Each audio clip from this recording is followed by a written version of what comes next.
Grabe tong sombrero na 'to, na-amaze ako sa kanya. Tingnan niyo naman, oh, mahilig talaga ako sa doble or triple ang tahi. Hindi niyo masyadong makita kasi naka-white, fully white siya, eh. Pero beb, doble ang tahi nito at yung nasa loob niya, triple ang tahi. Guys, first time ko makakita ng sombrero na doble sa likod, doble sa harap, triple sa likod. Grabe. Tapos ganyan siya. Very useful 'to kasi nga tag-init na. Magagamit talaga natin 'to.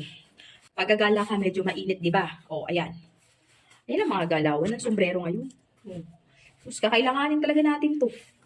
Oh, yan lang yung mga galawan ng mga sombrero ngayon. Kung gusto niyo yung mga ganitong klaseng sombrero. Ang kagandahan na kasi, normally kasi maraming ganitong klaseng sombrero na nagkalat na. Normally kasi manipis. Manipis talaga siya. Alam mo yun, manipis siya. Eto guys, nagustuhan ko to. Alam mo kung bakit? Makapal. Makapal to be. Makapal siya, oh, makapal.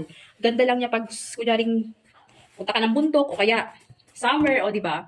Ayan, maganda tong gamitin. Ayan, pwede siya gamitin. O, kung ayaw mo medyo mangitim-gitim ng konti, o, eto na gamitin mo.